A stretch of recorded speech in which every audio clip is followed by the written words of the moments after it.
Hello, I hope everyone can hear me. Good evening, ladies and gentlemen.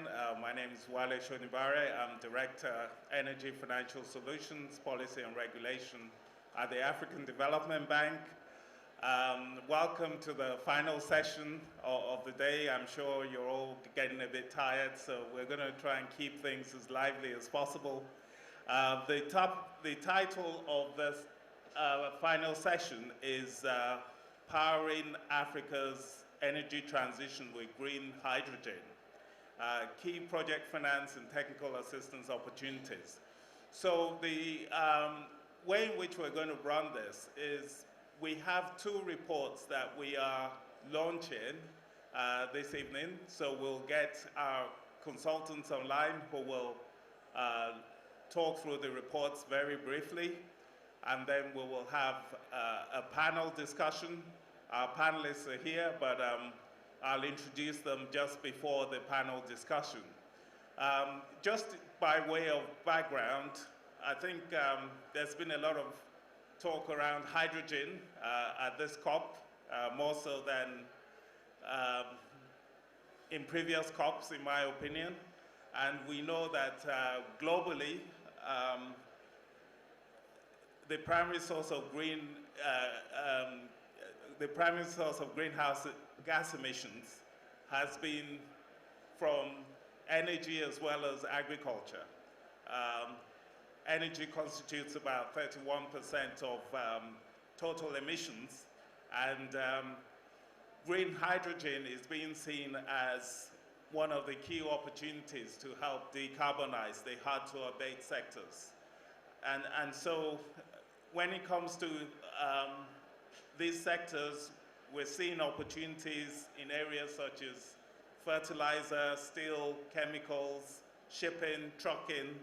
So there are many areas where green hydrogen can actually be of use.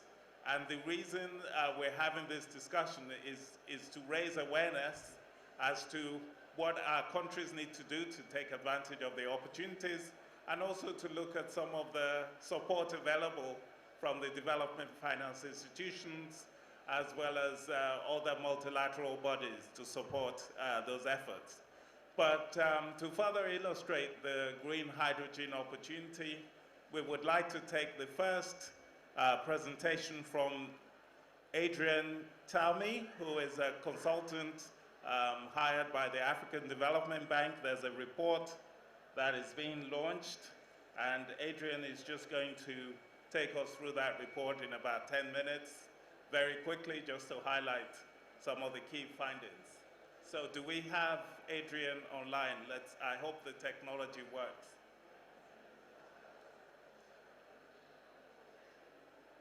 Can we put Adrian online? If not, then I'm going to introduce the panelists.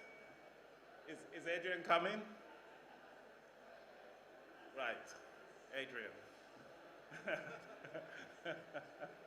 You never know with technology. Sometimes it works, sometimes it doesn't. So we're hoping that Adrian is going to be able to join us. But until Adrian appears, I think I would probably do a quick introduction of our panelists, and while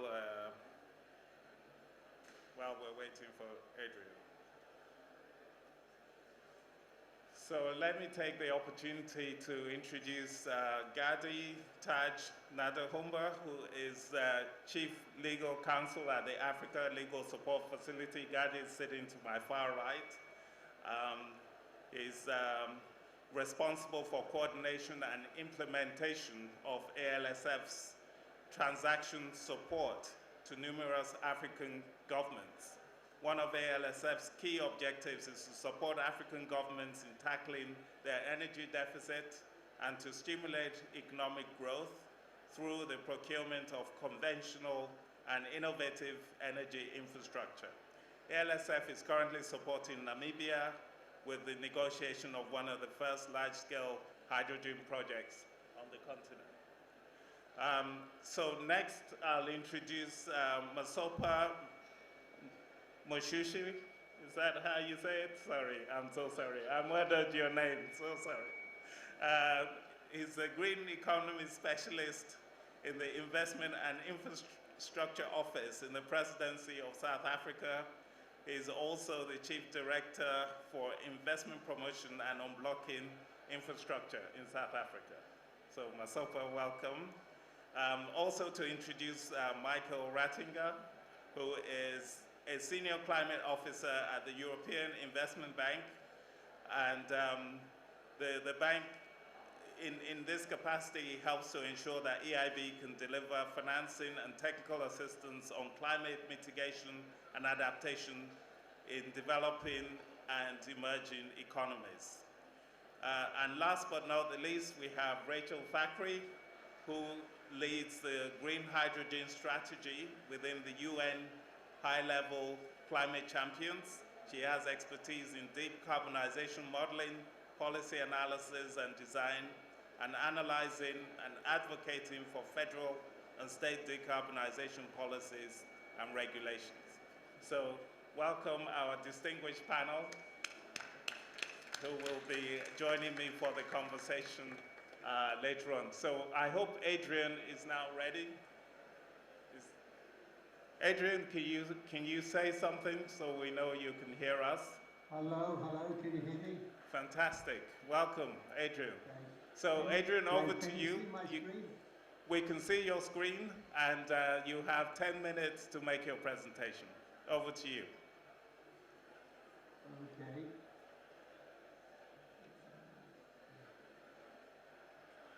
All right, thank you.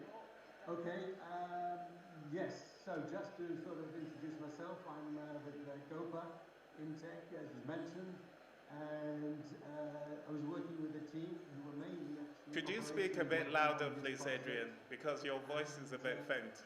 Can you hear me? Yeah, but you need to project a bit more. Okay, can you hear me now? Yes, okay, go ahead. Okay. So basically this project kicked off last year and was finished in September this year.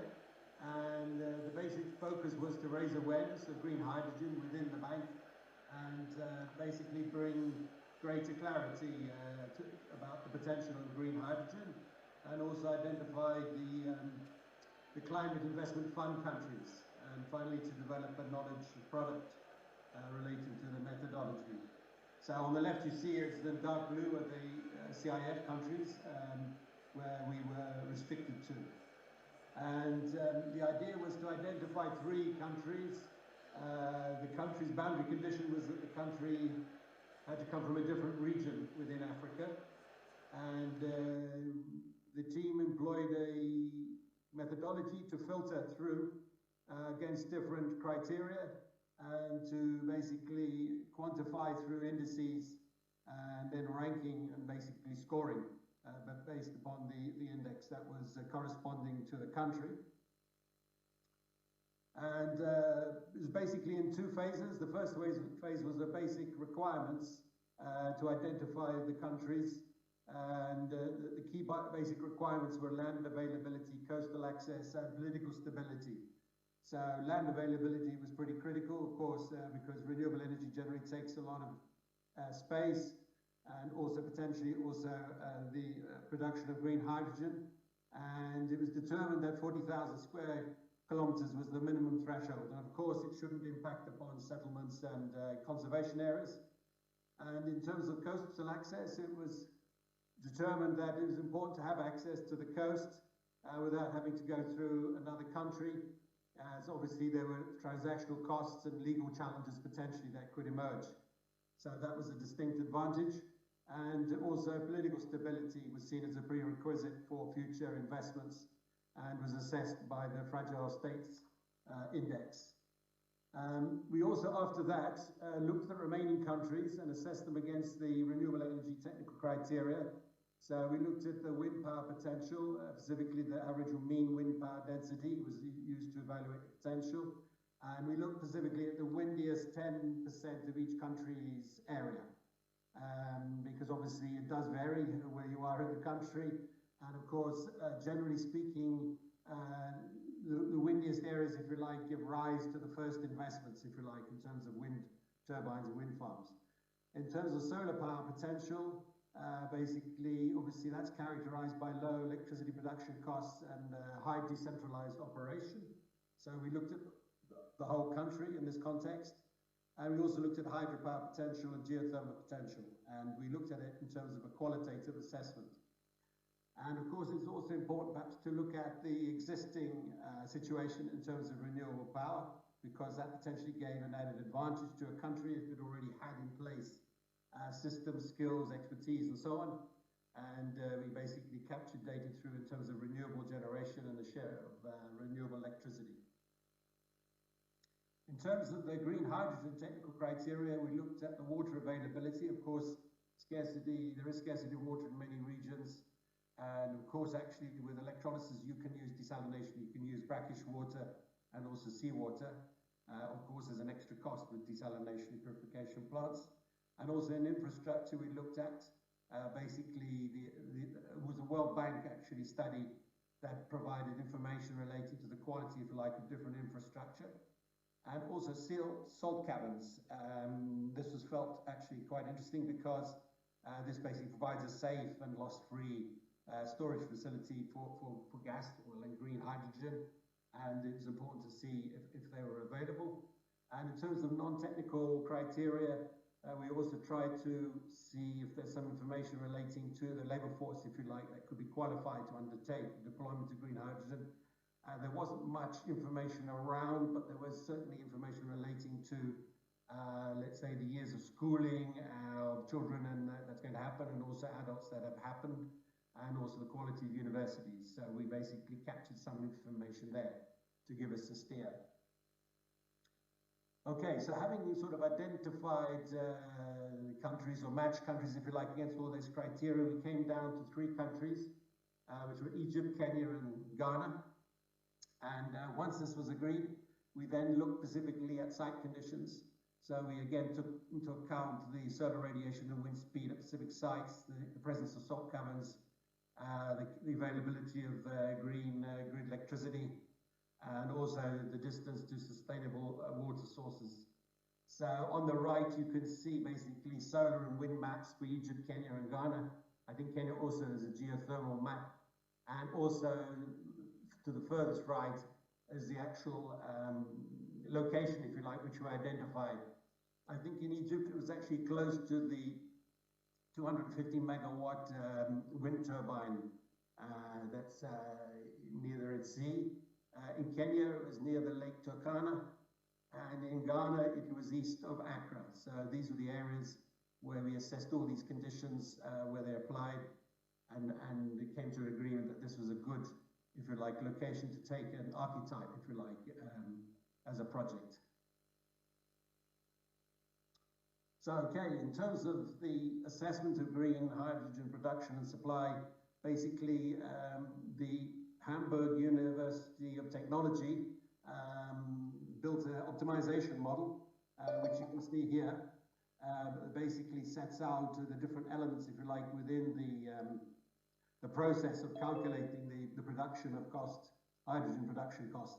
So you can see the elements in terms of renewable energy, battery storage, the electrolyzer, the compressor, and hydrogen storage. So these were all modeled in an optimization model to calculate the least cost for production based upon the specific locational directed costs, if you like. And then also we added in, it wasn't part of the optimization model, but the transportation, potential different transportation costs, and ended up with a final supply cost. To Egypt, we assumed that the sales market would be in Europe, and to Kenya, it was Japan, and for Ghana, we were looking at America. So this was broad brush, but this was the aim really in these archetype projects, was to address, if you like, to understand the different cost flows and energy flows, if you like, that came also from the development of green hydrogen. So quickly, I'll just run through. These were the parameters we used based upon a lot of references, which are actually at the back in our report, and basically just shows you that this was the information we put in. For two of the countries, we used the alkaline electrolyzer. For Egypt, we used the PEM electrolyzer, principally because PEM is much more flexible and can accommodate much more easily the variability, if you like, of renewable energy. And also in terms of compression and liquefaction, we provided information on the capex and opex and so on to the model.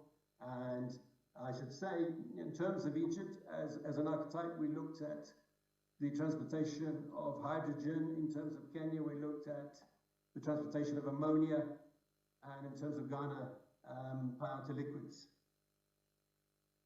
So here you can see power to liquids, the information that was captured and used in the model. And also in terms of storage, there were different options. We talked earlier about salt caverns. There was also pressure tanks, and also liquid hydrogen tanks and ammonia tanks and PTL tanks.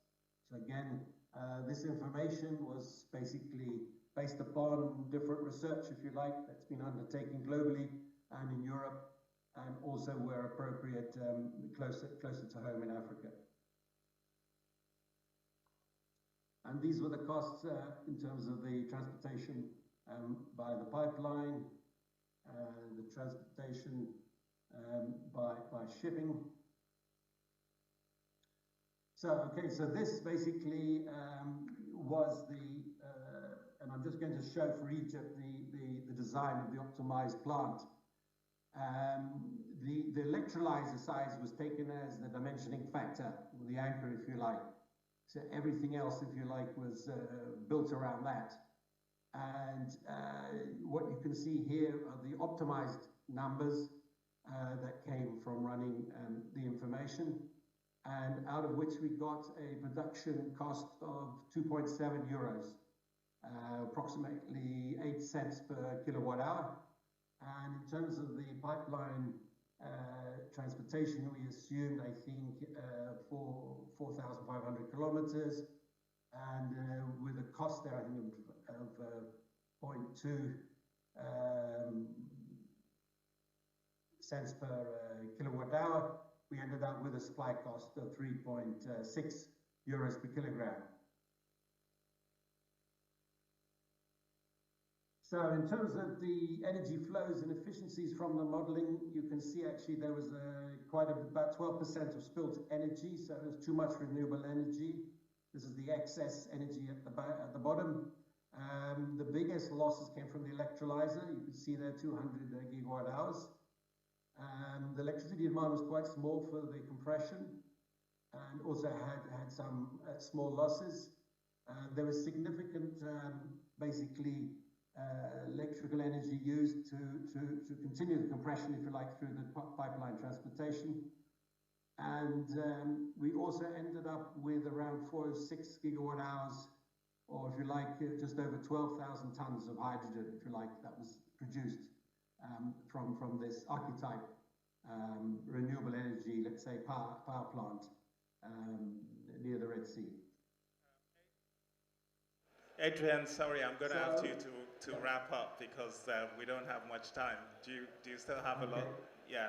Can you just I think this is almost the last slide I can make. Yeah. So this basically just showing you the different elements, if you like, to the supply cost. You can see here basically that renewable energy is a big chunk of the cost, and also the electrolyzer, the capex of the electrolyzer, and also the transportation. So this is important to note. The desalination costs actually play quite a minor role, and the cost for the construction operation of the compressor also quite low. So basically this just gives you the information in a bit more detail for the other countries. And yeah, so that's a sort of quick run through. As I said, the core part of it was this optimization modeling to calculate this archetype green hydrogen production based upon Egypt having pure hydrogen, if you like, being transported, Kenya ammonia, and Ghana power to liquids. Okay, thank you very much, Adrian, for that very valuable work. I think this kind of analysis just makes it more real when you start to crunch the numbers, and you can see that it's actually doable if you have the right ingredients, you have access to water, you have capacity in the country, you have cheap renewable energy. With all of those ingredients, it's possible, and as we expect, the cost of the electrolyzer is going to decline quite significantly over the next few years. So let's thank Adrian for that insightful presentation. We have another brief presentation because there's another report being launched by McKinsey. I don't know if they're on the line. So, yes, I am on the line. Okay, fantastic. So, if you could please stick to 10 minutes, please, because we don't have much time. We have to get into the panel discussion. Do you have your presentation? Yes, yeah. Can you hear me and see the screen? Yes, loud and clear. We can see the screen as well. So perfect. Go ahead. I will stick to the 10 minutes then. Yeah. So good evening, everyone. I am Amina Kandil, a partner with McKinsey & Company. I am based in Cairo, so not very far from you. And what I will do is that I will briefly introduce, the main findings of a report that the Africa Green Hydrogen Alliance wrote on the potential of green hydrogen on the continent, and where McKinsey was an analytical partner. Maybe just in terms of context, in terms just of methodology, you will see, several numbers across the document, and these numbers, they are based on a global energy perspective developed by McKinsey and based on several public sources, and also several data coming from the global hydrogen trade model. With that, I will go directly to the main findings and the main conclusions. The first thing that I would like you to remember is that there are 5 scenarios of energy transition that we considered, and they depend on the speed of the energy transition, but we purposefully decided to focus on 2 scenarios. So there is the 2 scenarios are shaded. You see here the current trajectory scenario, and it's a scenario that assumes that the current trajectory of renewables cost decline will continue, but that the current policies are not enough to reach the ambition. And you see that this has implications in terms of CO2 price, and in particular on the global temperature increase that is linked to the expected emission level. It's 2.4.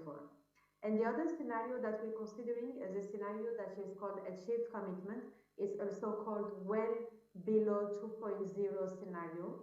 And you see that it's a scenario where leading countries conduct purposeful policies, and that other countries are following at a slower pace. So these are the 2 scenarios that are our framework.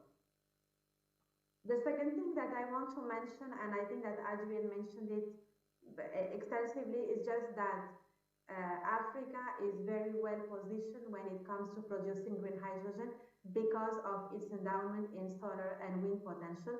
And everyone knows that Northern and Southern Africa, given that they are blessed with both solar and wind, are even better positioned to produce green hydrogen, given that the LCOE, the levelized cost of energy, is low, and that this levelized cost of energy, the LCOE, it represents more than 60% of the levelized cost of hydrogen. So this is the second fact on which I wanted to come back. With that, we did a lot of analysis. I'm just presenting you, the main findings, and all the details are in the report. So here I'm starting first by the local market, the domestic market, for the 6 current countries that belong to the Africa Green Hydrogen Initiative. You see here that you see here the projections for the 2 scenarios. In light blue, you have the current trajectory. In dark blue, you have the achieved commitment. You see that in the current trajectory, the main sources of demand for green hydrogen in the 6 AGA countries and in the continent are transportation and chemicals and refining. In an achieved commitment scenario, transportation and what we call other industries, and this includes cement, materials, mining, and other sectors, they represent the main sources of demand.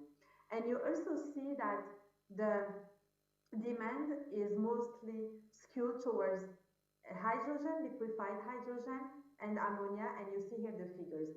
And if there is just one figure to remember for the local demand, is that by 2050, the local demand is going to be between 10 to 18 million of H2 equivalent, and this 10 to 18 depends on the scenario.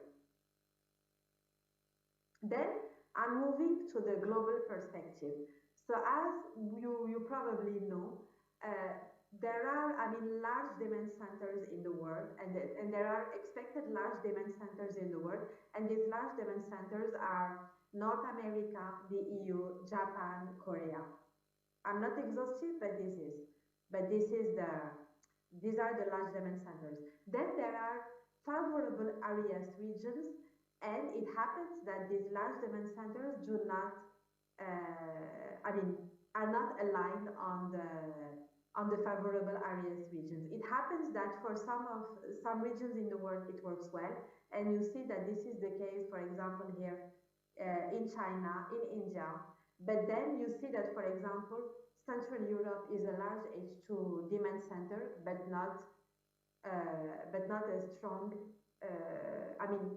Does not have the potential to be a massive producer of H2 that it would need. And so this means that there will be important trades of H2 in the future. And this is the main message of this page. Then if I go next, on this page, which is a relatively complicated one, what you can see is the ammonia landed cost range to Europe.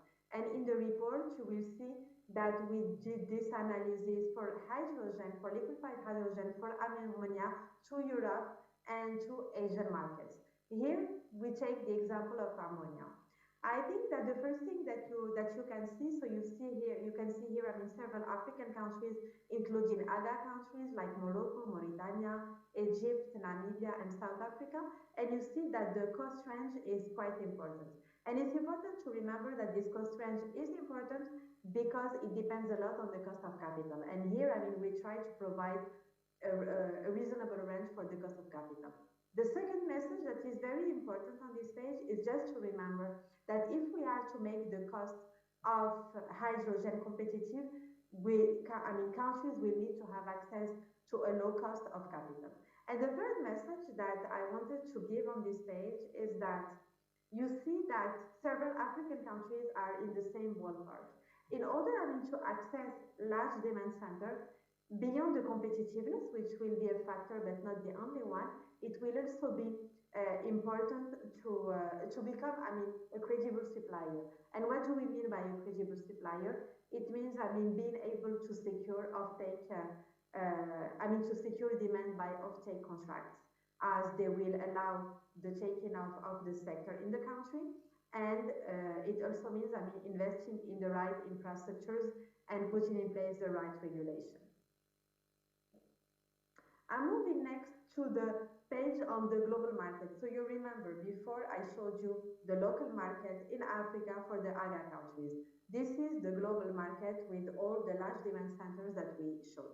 And so the estimation of the global demand is based, of course, in part on the cost competitiveness, but also, on some additional criteria which are related to the cost of capital and to the ability to become, what I called earlier, a credible supplier.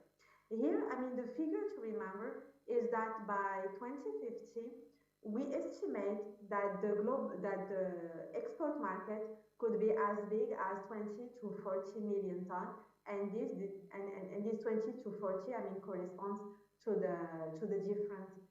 the two scenarios that I exposed earlier. And here, you see the breakdown in terms of hydrogen, ammonia, methanol, and synthetic fuel. If we bring all of this together, you see that the total demand, taking into account the local demand and the global demand, should be around 30 to 60 million tons for the current 6 AGA countries of of today. This corresponds roughly, I think that it's important to remember, 10% of the expected global demand by 2050. As if you remember the figures that I gave you earlier, we estimate that the third of the demand could be domestic, the two-thirds would be abroad, and it's also important to remember that Africa would then be able to capture around 20% of the potential share of the expected international cross-border trade by 2050. So what this means, what does this mean in terms of renewable energy capacity and in terms of electrolyzer capacity? You see here that we try to provide ranges depending on the two scenarios that I exposed earlier. In terms of renewable capacity, it's a range of 500 to almost 1,000 gigawatts that would be expected. In terms of electrolyzer capacity, it's around 300 to 600 gigawatts. So these are the numbers to remember when we think of the potential for green hydrogen on the continent. And I am moving now to the macroeconomic impact, because I mean, what does this mean for the economy of these 6 AGA countries and for Africa as a whole? So if we assume that Africa and that is going to be able to seize a market of 30 to 60 million tons of hydrogen equivalent by 2050, we have estimated that this can represent an additional GDP of 60 to 130 billion dollars by 2050. And this number corresponds to approximately 6 to 12% of AGA's current members' GDP. So this is a sizable additional GDP. In terms of additional job creation, we estimate that reaching this market of 30 to 60 could represent an additional job creation of 2.2 to 4.2 million jobs. So this means that there is a significant economic impact that is to be expected. And so with that, okay. I'm moving to my last slide, because I'm sure that someone is keeping track of the time. Yeah. What does it mean? I mean, in terms of investments in green hydrogen in the continent. Here you see the cumulative investments by 2050. And you see that depending on the scenarios, we estimate that the investment in renewables, in electrolyzers, and in other additional investments would represent between $450 to $860 billion. 70 of this is dedicated to renewable energy development and to electrolyzer capacity building. And if we translate this into an approximate annual investment, you see that by 2030 it's approximately 3 to 6 billion USD, and by 2050 it's between 28 to 55 billion USD that would be required in order to materialize this ambition. And so with that, I am at the end of my presentation, and I thank you for your attention. I hope that I stick within the 10 minutes. Thank you very much, Amina. Well, basically, you're just reinforcing the message, saying there's a tremendous opportunity there for a number of countries in Africa. And, you know, if we make the investment, then African economies can be boosted quite significantly, between 66 and $126 billion per year. So there's no doubt that the hydrogen opportunity is real. So I'll just ask our panelists, starting with Gadi, what do countries have to do from your perspective to take advantage of this opportunity? And what are you finding from the requests that countries are making? What kind of support are you able to provide to them? Thank you very much, Wale. So something we've noticed is that the requests from the countries are coming much earlier. So I'm working for the African Legal Support Facility, and we're providing government support for complex transactions. So green hydrogen, I think, qualifies as a complex transaction. And what we have as tools to support the government is to provide them with legal, technical, and financial experts that can help them negotiate with the private sector. What's interesting with the green hydrogen industry is that the support request for the NSF comes much earlier in the project cycle. We believe that it's because of two factors. The first one, that there's no green hydrogen act in most of the countries across the continent. And the second as well is that the volume of investment that is necessary for the feasibility stage of these projects is much greater than it would be for electricity project, for example. So you will have investors and developers that will require a level of certainty through contracting, for example, that is greater than it would be for an electricity project for example, a hydroelectric project where you could do some feasibility studies without having to enter into a complex agreement with the government. So we are ready to support the African governments. We've started with Namibia, but already in discussion with Egypt and potentially Mauritania to provide additional support to ensure that they have the level of expertise necessary to negotiate at with the proper level of understanding of these complex transactions. Obviously, this is a new industry and not a lot of standards that are established, so it's important to have not only legal experts but also technical experts that can translate the complexity into contract or policies. So essentially, you're helping these countries negotiate on a level playing field with the private sector. Exactly. So yeah. we have funding to procure, and we procure on behalf of African governments a set of advisors. So law firms, technical experts, and financial experts. And it's only for African countries, but any African country can apply to the facility to receive funding. Thanks. That's a useful facility to have, because as we all realize, if these deals are not fair, an incoming government may come and want to overturn the deal, because our countries need to be seen to be getting a fair deal and not giving away their resources cheaply. So thank you very much. So for countries who are represented here, Gadi is there to provide the commercial support, legal support. Now, Masopha, let me turn to you. In terms of South Africa's experience of developing green hydrogen, because I know there's domestic demand as well, it's not just the export potential. How is South Africa preparing itself for this new industry? What is the government looking to put in place in order to stimulate investment into the sector? Thanks, Wale, for the question, and good evening, everyone. From a South Africa perspective, I think it's fair to say that interest and progress in terms of the sector has largely been led by the private sector. I think for a number of years, different private sector players have seen opportunities within the sector, have invested sort of own capital at risk to develop projects to a pre-feasibility type of level.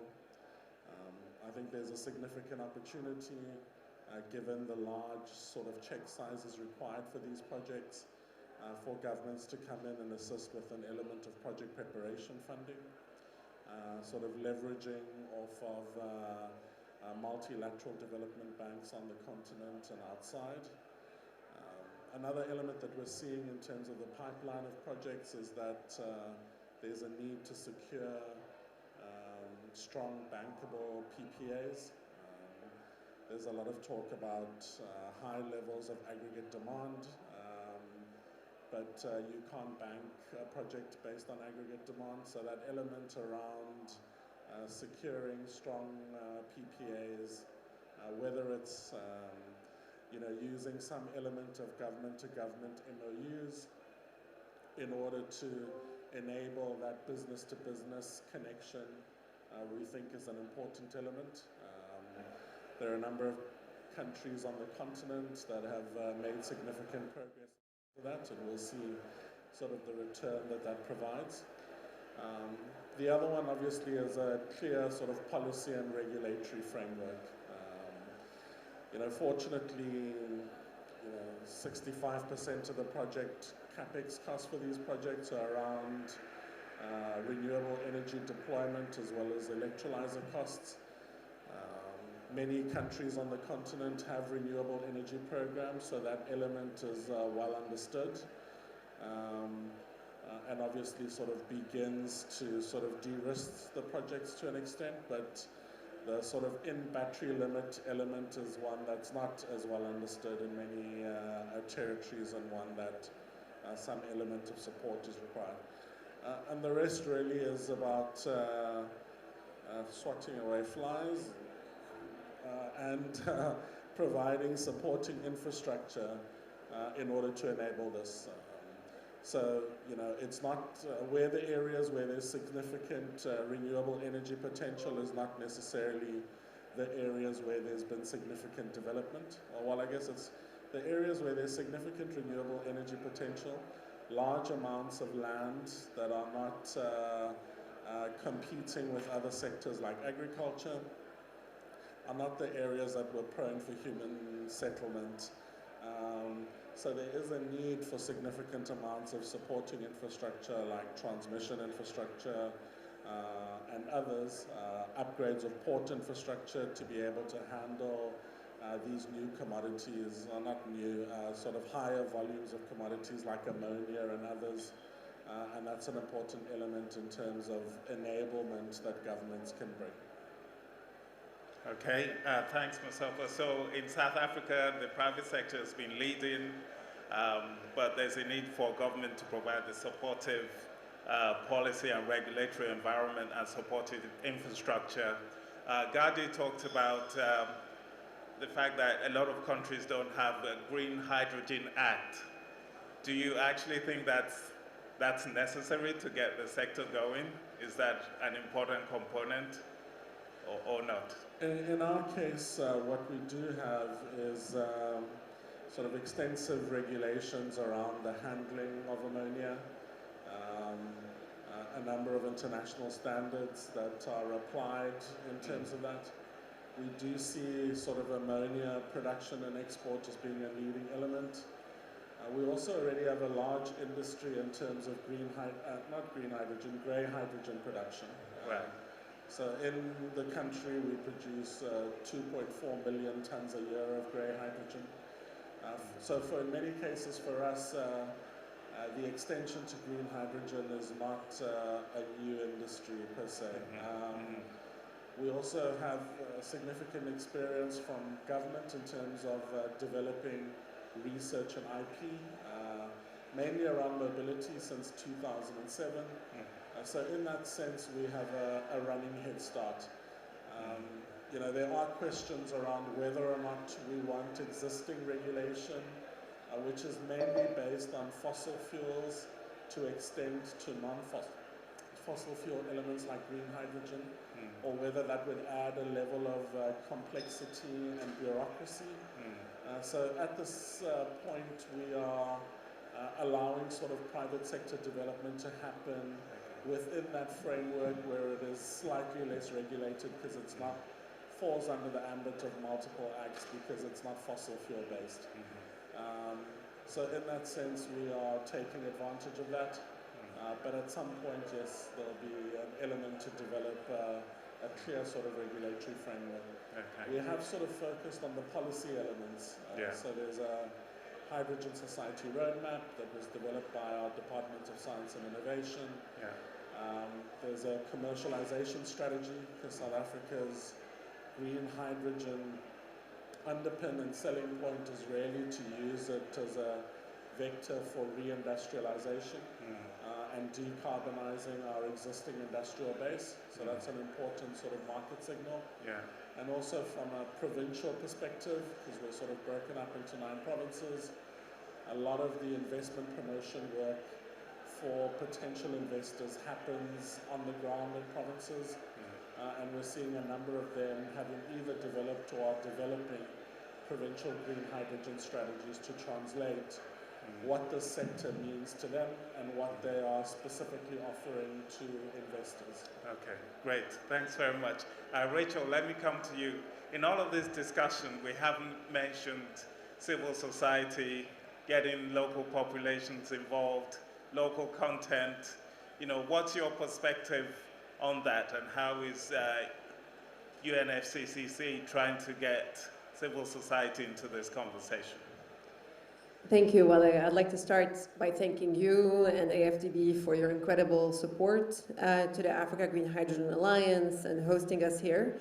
There are, obviously, we have South Africa, Mauritania, Namibia in the back who are members and represented here. I'll be brief. I know we don't have time and there's a lot to discuss, but it's a critical question.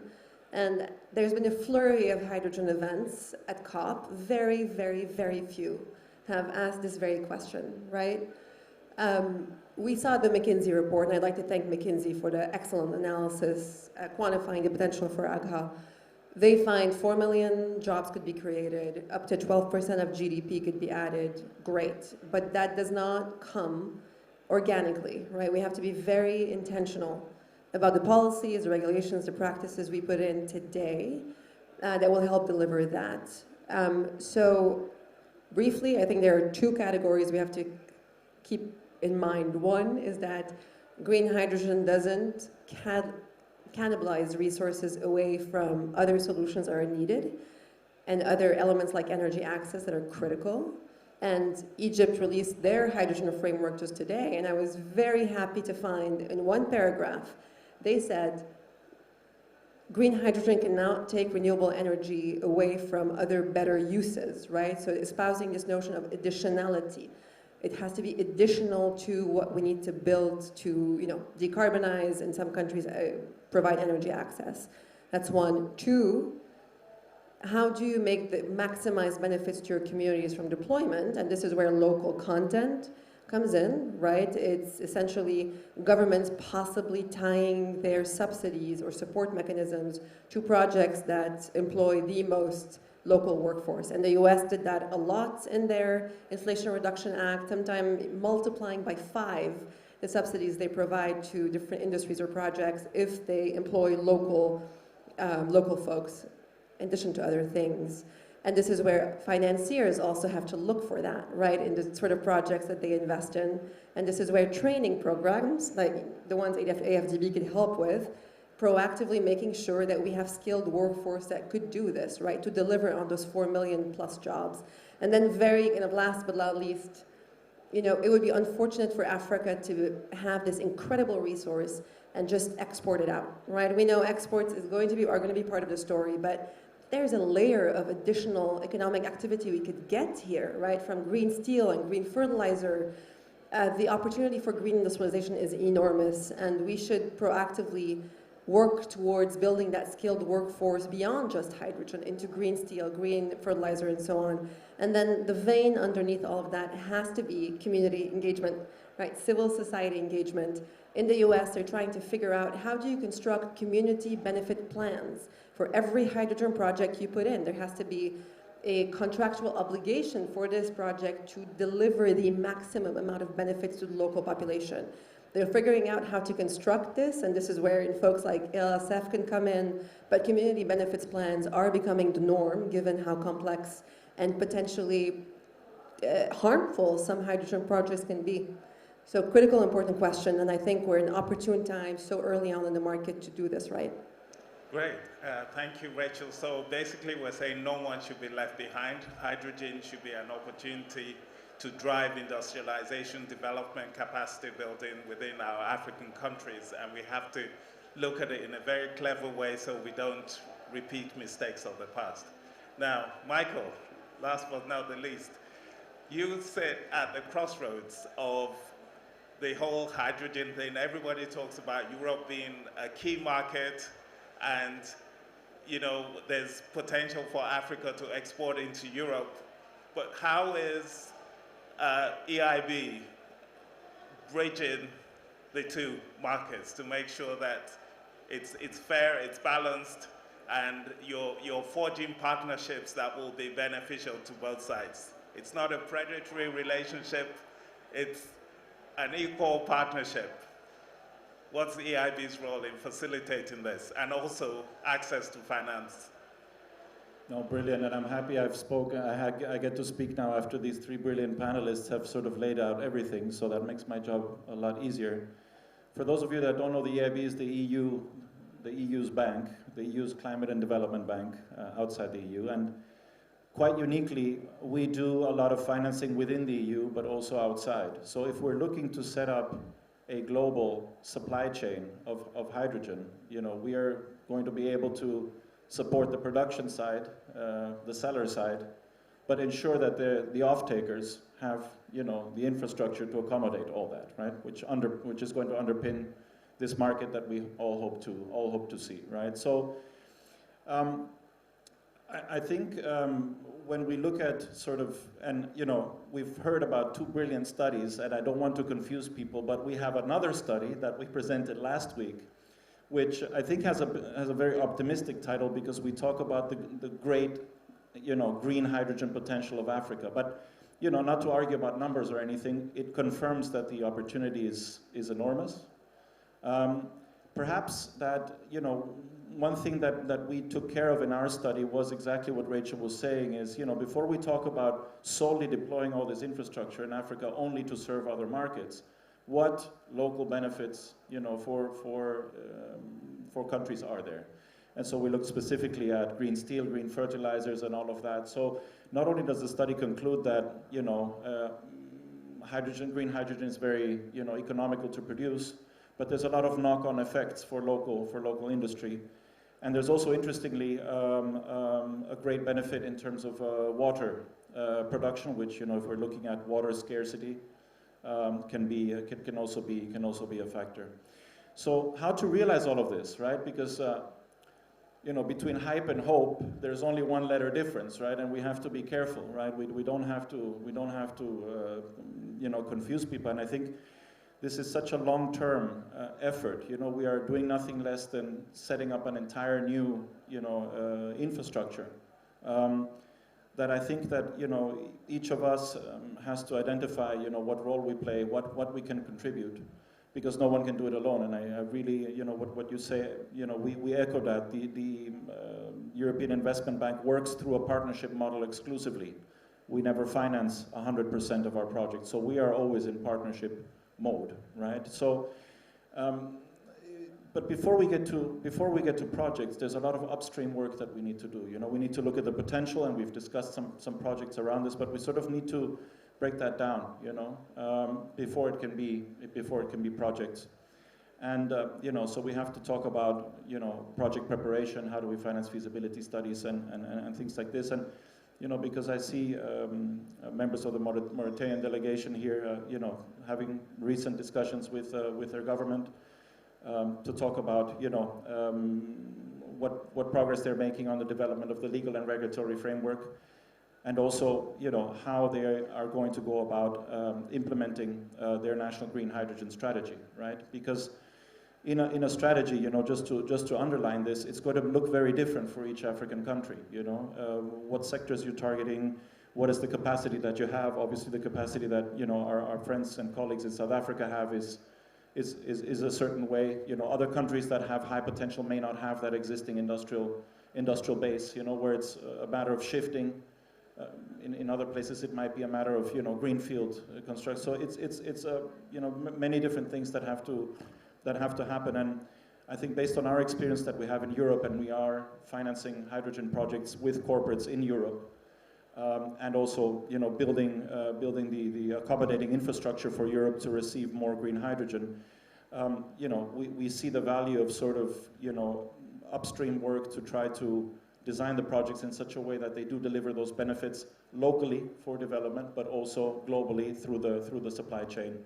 And for that, for example, earlier this year, we launched a fund together with the GIZ from Germany, focusing exclusively on green hydrogen. It's a small fund, it's only 25 million euro, but, you know, it sort of gets the ball rolling. And I think, you know, we have to look at exactly what colleagues were saying, you know, the regulatory frameworks, where are the pilot projects, you know, can we demonstrate that this can work, and what does it take to get it to scale? You know, do we have the means to move from the few hundred megawatts installed that we have right now to the tens of gigawatts that we all know and say that we need, but that's a tall order, you know. So let's put our heads together. I think there's a lot of goodwill and certainly a lot of resources, starting in Africa with imagination, energy, and creativity of the Africans. So hopefully be able to build on that. Fantastic. Thank you very much, Michael. I think what we've heard over the past hour is there's tremendous potential. Some African countries are extremely well placed. There's a lot of work to do, upstream work, and there's support available to do that work. Our African countries have to get their acts together and can't afford to miss this opportunity for industrialization. Part of what was said in the presentation, 20% of the global trade in green hydrogen can come from Africa. And there's opportunity to develop ancillary industries around these facilities. We have to mobilize significant amount of financing, which requires partnerships. And so it's really up to us to take advantage. And Africa is going to play a key part in the world's decarbonization. So on that note, I'd like to thank our panelists. Unfortunately, we haven't had time to do a Q&A, but I think it's been a very valuable discussion, and thank you very much to our knowledgeable panelists and also the audience for listening. Thank you. Yeah, I think we're on time, right?